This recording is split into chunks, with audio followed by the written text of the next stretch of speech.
আমি তোমাদের আগে প্রেজেন্ট ইনডিফিনিট এবং পাস্ট ইনডিফিনিট আলোচনা করেছি। আজকে তোমাদের আলোচনা করব ফিউচার ইনডিফিনিট টেন্স, সাধারণ ভবিষ্যৎকাল বা নিত্য বা অনির্দিষ্ট ভবিষ্যৎকাল। এখানে ওই বিগত যেভাবে আলোচনা হয়েছে যে তিনটা গঠন হয়, এখানেও সেম গঠন হবে।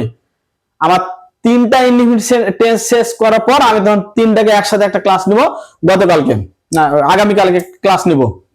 ফিউচার ইনডিফিনিট টেন্স সাধারণ ভবিষ্যৎকাল, যে সাধারণভাবে কোনো কিছু করা হবে। আমি বই কিনবো, আমি বাজার যাব, আমি সাহায্য করব, আমি ভবিষ্যতে কিছু করব। ভবিষ্যতের কোনো ঘটনা, এখন যেটা হচ্ছে তার সামনের যে ঘটনা সেটা হবে ফিউচার, সেটা হবে কি ফিউচার।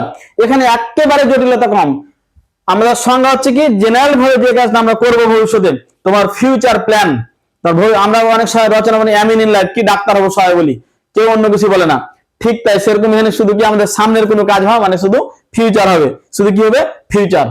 এখন একটা কোশ্চিন, এখানে চিনি বরফে একেবারে শুধু কি থাকবে, ব থাকবে। কি থাকবে? ব। ব শুধু থাকবে, কি থাকবে? ব। যেমন করব, ধরব, পড়ব, বলবো, খেলবো, শুধু ক্রিয়া নিয়ে কথা, কি নিয়ে? ক্রিয়া নিয়ে কথা, শুধু থাকবে ব। এখন একটা কোশ্চিন, আমাদের একটু জিনিস বুঝতে হবে যে ভার্বের ফর্ম কয়টা? তিনটা। একটা হচ্ছে প্রেজেন্ট, একটা হচ্ছে পাস্ট, আর একটা হচ্ছে past participle. Past participle, participle.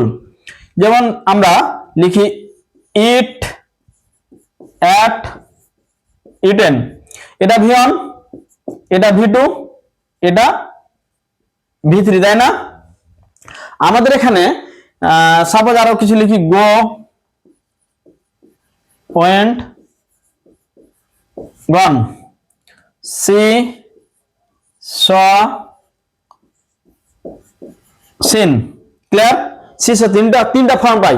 এখানে আমাদের একটা জিনিস ভালোভাবে বুঝতে হবে যে এখানে জাস্ট বসবে উইল প্লাস ভার্বের V1। এই টেন্সের সাথে ফিউচার ওতপ্রোত ভাবে সম্পর্ক জড়িত। সাপোজ আমরা প্রেজেন্টে যে V1 বসাই, এই ভার্বগুলোর সামনে যদি আমরা উইল বসিয়ে দিই, শুধু কি উইল। মডার্ন গ্রামারে সেল ব্যবহার করে না, আমাদের সেলের দিকে দেখার দরকার নাই। কি ব্যবহার করে? উইল। উইল প্লাস ভার্ব মানে ভার্বের V1। তাহলে আমাদের এই প্রেজেন্ট টেন্সে যে ভার্বগুলো পেয়েছি তাদের সামনে আমরা উইল যুক্ত করি, তাহলে কিন্তু ফিউচার টেন্স গঠন হয়ে যাবে। যেমন সাপোজ একটা উদাহরণ দেখা যাক। আমি একটি বই কিনবো। ক্লিয়ার? আমি একটি বই কিনবো, আমি একটি বই কিনবো, সাবজেক্ট, তারপর ভার্ব কি? একটি বই। আমি যুক্ত করলাম আমি প্লাস কিনবো, আমি প্লাস কিনবো প্লাস একটি বই। একটি বই বলেছি সব সময় যে তিনটা জিনিস কখনো চেঞ্জ হবে না, subject, object, extension. Fixed, fixed, কখনো চেঞ্জ হবে না, আজীবন ঠিক থাকবে। কোন জায়গাটুকু চেঞ্জ হবে? শুধু ভার্বের কারিশমাটুকু, ভার্বের জায়গাটুকু। তাহলে আমি কিনবো একটি বই, আই সূত্রে দিলাম কি উইল, কিনা হচ্ছে buy a book, I will buy a book. একটা জিনিস বলে রাখি, প্রেজেন্টের সাথে ফিউচারের ওতপ্রোত সম্পর্ক। যদি তুমি ফিউচার উইলটাকে বাদ দিয়ে দাও তাহলে প্রেজেন্ট নেস হয়ে যাবে। সিমিলারিটি কত? 75%।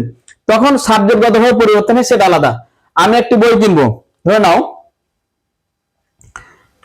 সে বাগানে ফুল তুলবে, সে বাগানে ফুল তুলবে, সে বাগানে ফুল তুলবে। এখানে আগে আমরা দেখি সে বাগানে ফুল তুলবে, সেটা হচ্ছে সাবজেক্ট, তুলবেটা হচ্ছে ভার্ব, ফুলটা হচ্ছে অবজেক্ট, বাগান হচ্ছে এক্সটেনশন। আমরা যুক্ত করি সে প্লাস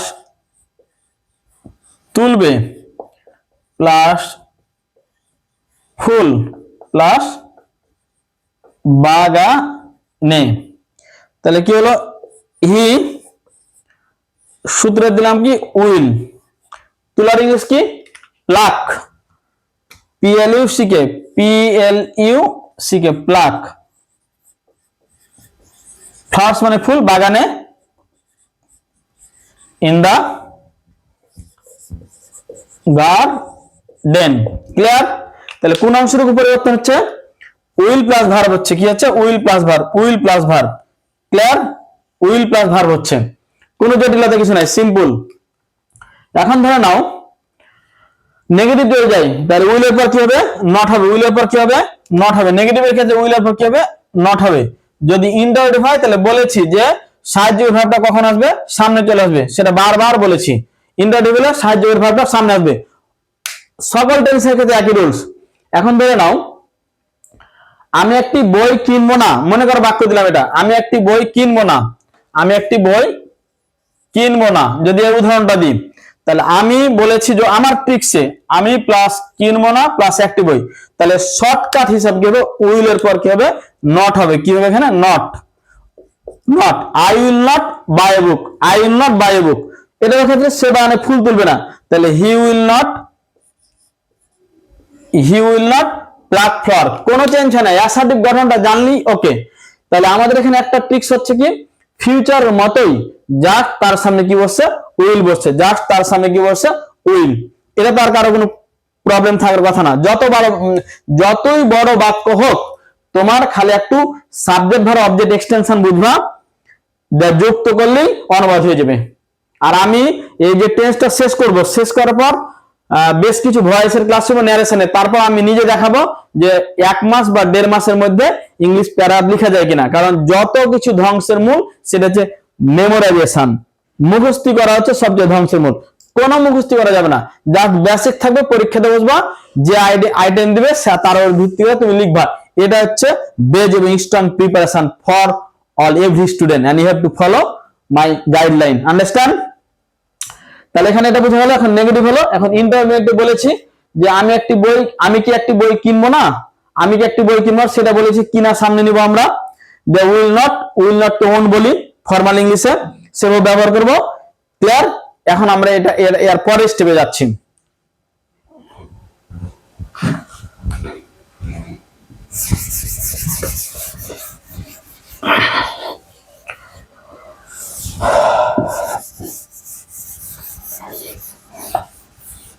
ধরে নাও তুমি কল্পনা করছো আমি কবি হব, বা এরকম হয় আমার একটি বই থাকবে। দুটো স্ট্রাকচার হবে। এখানে বলেছি একটা মূল ভার্বের ক্ষেত্রে গেল, এটা কোন ভার্বের ক্ষেত্রে? মূল ভার্বের ক্ষেত্রে হলো মূল ভার্ব। এখন আমাদের আসবে টু বি ভার্বের ক্ষেত্রে। কি? টু বি ভার্বের ক্ষেত্রে। টু বি ভার্বের ক্ষেত্রে কি আসবে? Will be. কি আসবে? Will be. একটু গঠনটা দেখা যাক। যেমন সাবজেক্ট প্লাস উইল বি, তারপর নাউন কমা এনপি অ্যাডজেক্টিভ অ্যাডভার্ব, যেটা আগে বলেছি। আর এখানে তো বললাম এটা নেগেটিভ কি হলো বুঝতে পারছো? Subject plus will not plus dot dot দিলাম, বাকি অংশ সব ঠিক থাকবে। আর যদি এখানে ইনডাইরেক্ট হয় তাহলে কি হবে? Will plus subject plus dot dot দিলাম। ক্লিয়ার? আর যদি ইনডাইরেক্ট নেগেটিভ হয় তাহলে ওন্ট, উইল নট কে ওন করলাম, সাবজেক্ট প্লাস ডট ডট দিলাম। তোমরা বুঝতে পারবা, বা লিখে দিও, অনেকে বুঝতে পারবে না।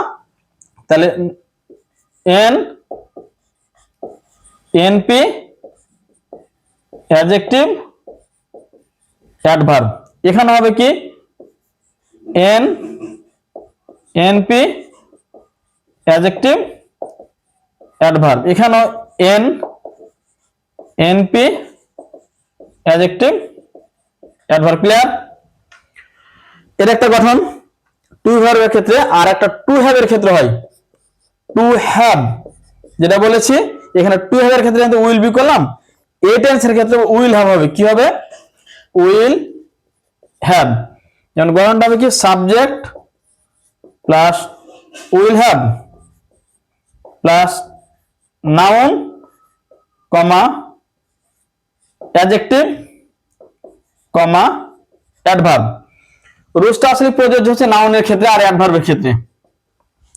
আচ্ছা, এখন আমার ক্লিয়ার হোক যে উইল বি হবে, যেমন আমি কবি হব, এক্সাম্পল আমি কবি হব, আমি কবি হব। এখন একটা বিষয় বলি, যদি কোনো অ্যাকশন না বুঝায় তখন টু ভার আনবো। যেমন আমার একটি বই থাকবে, এখানে উদাহরণ নিলাম আমার একটি বই থাকবে, আমার একটি বই থাকবে। ক্লিয়ার? এখন আমি কবি হবো, স্ট্রাকচার দিয়েছি সাবজেক্ট, ধরে নাও আমি প্লাস হব প্লাস কবি। ক্লিয়ার? তাহলে কি হবে English? I will be a poet. Clear? Will be হলো হবার জন্য। আমার একটি বই থাকবে, তাহলে আমার নিলাম আমার প্লাস থাকবে প্লাস একটি বই। তাহলে কি হবে? আই উইল হ্যাভ এ বুক। এটা যদি আমরা নেগেটিভ করি, গঠন subject plus will not plus have plus noun comma adjective comma adverb গেল। যদি আমরা নেগেটিভ করি, আর ইন্টারেটিভ করলে কি হবে? উইলটা আসবে সামনে, will plus subject plus have plus noun plus adjective plus adverb. Clear? এটা ইন্টারেটিভ করলাম। আর ইন্টারেটিভ নেগেটিভ করলে তো বুঝতে পারছো, won't plus subject plus have plus noun adjective comma adverb. এখন আমার কোশ্চেন, যে আমরা নরমালি কিন্তু হ্যাভ দেখলি কিন্তু মনে করি পারফেক্ট টেন্স, যে কোনো পারফেক্ট না, ওটা আমি পরে ক্লাসে ক্লিয়ার করব। আর যদি উইল বি দেখি তাহলে কন্টিনিউয়াস বলি না, কন্টিনিউয়াস হলে অন্য সিস্টেম হবে, সেখানে ভার্বের পর মূল মানে উইল বির পর ভার্বের সাথে আইন যোগ হবে, কন্টিনিউয়াস হলে আইন যোগ হতে হবে। আর পারফেক্ট হলে অবশ্যই হ্যাভ প্লাস ভি থ্রি হতে হবে। পারফেক্ট হলে কি হবে? Have plus V three. তাহলে আমাদের এখন আলোচনা হলো যে আমি কবি হব, ধরে নাও আমি ব্যবসায়িক হব, সেম রুলস। তোমরা কবি হবে, তোমরা বাড়িতে থাকবে, তোমরা নদীতে গোসল করবে, এটা তোমরা নদীতে যাবে, এটা এই উদাহরণ। আর যখন অ্যাকশন থাকবে না, কোনো কিছু হওয়া বোঝাবে, তখন হবে এই রুলস। ক্লিয়ার? এখন আমি আর একটু মিরাক্কেল দেখিয়ে দিই তোমাদের, যাতে মৃত্যুর আগ পর্যন্ত মাথায় থেকে যায়, একবারে পজিটিভ মাইন্ডে। দেখো আমি বুঝিয়ে দিই, ভালোভাবে দেখবা।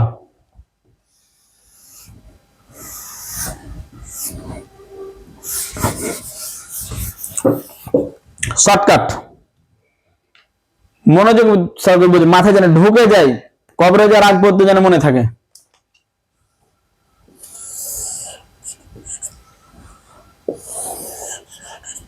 দেখো র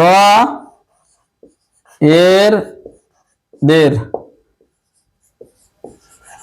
যুক্ত থাকলে, র এর দের যুক্ত থাকলে উইল হ্যাভ হবে। হ্যাভ অধিকার, উইল হ্যাভ অধিকার। আমার একটি বই থাকবে, এখন ধরে নাও র এর দের বই হচ্ছে কি আমার, ধরে নাও আমার থাকবে, ইংলিশ বললাম তোমাকে, আমার থাকবে। তোমরা হাউ তাস করো, বলো হাই ফেলো, হাই ফেল দেবে না, বুঝবে একটু। তোমার থাকবে, তোমার থাকবে, থাকবে সাবজেক্টের সাথে রয়ের দিই, তাহলে উইল হ্যাভ আসবে। আমার থাকবে আই উইল হ্যাভ, তোমার থাকবে ইউ উইল হ্যাভ, এটুকু বুঝো ইংলিশ। আমার থাকবে কোন tense? Future indefinite tense. How তাস করার দরকার নাই, হ্যাভ থাকলে মানে মাথা উলট পালট করে দাও, উলট পালট করার দরকার নাই, এটুকু বুঝো, বাকি অংশ তোমার যা। তার থাকবে, তার থাকবে, বুঝে নাও কি হবে ফিউচার ইনডিফিনিট টেন্স এগুলো। হ্যাভ দেখে মাথা উলিয়ে যায় না। এখানে শব্দ র এদের যুক্ত না, যুক্ত না, এখানে যুক্ত, যুক্ত না। আমি হব, তুমি হবে, সে হবে। কি হবে ইংলিশ? হায়াম্বা করার দরকার নাই, 10 বছর পড়েছো, অনেক কিছু করেছো, সব রিমুভ করো মাথা থেকে। এটা ধরো, আমি হব, উইল বি, তুমি হবে, ইউ উইল বি, সে হবে, হি উইল বি। আমি আল্লাহর উপর বিশ্বাস রেখে চ্যালেঞ্জ করছি, যারা ইন্টারমিডিয়েট ফেল করেছো তাদের আমি ক্লাস শুরু করব জানুয়ারি মাসে 1 তারিখ থেকে। আমি সর্বোচ্চ 4 মাস বেসিক নিয়ে আলোচনা করব। একটা সম্মানসূচক নাম্বার চলে আসবে। জাস্ট আমি রাইটিং টেস্টগুলো দেখাবো। এত মাথা বেশি গ্যাদারিং করা দেন, রুলস মুখস্থ করে কখনো হয়? হ্যাঁ, কিছু বেসিক আইডিয়া নিবা। গঠন কি? Subject plus will plus verb, বলেছি তো। শুধু পাস্ট টেন্সলে একটু ঝামেলা, পাস্ট মানে ভি2 অতীতে চলে গেছে, বুঝতে পারছো? এই সিস্টেম আগাতে হবে। বলেছি যে কোন জায়গায় মারপ্যাচ? ভার্বের জায়গায়, সবচেয়ে জঘন্যতম জায়গায় ইংলিশের। এই ভার্বকে যে ক্যাপচার করতে সবাই পারে, তাই বলে কঠিন কিছু না। You have to practise, practice makes a man perfect. Clear? And you have to always positive mind. সব কিছু শিখার ক্ষেত্রে সবচেয়ে নেগেটিভ মাইন্ড বাদ দিবা, সবসময় ফলো করো পজিটিভ। কারণ যত পজিটিভ সৃষ্টি হবে তত ভালো কিছু করবা। এখন আমি যেটা বললাম মাথার মধ্যে ঢুকিয়ে নাও, এই রুলস জানলে হবে। আর জানো যে subject plus will be, noun, NP noun phrase, adjective adverb হয়, ওটা পরে হিসাব খাই। জাস্ট এটুকু দেখো, ক্লিয়ার হয়েছে? খাতে তুলে নিবা আর পজ করবা। যদি বুঝতে না পারো আমি আছি।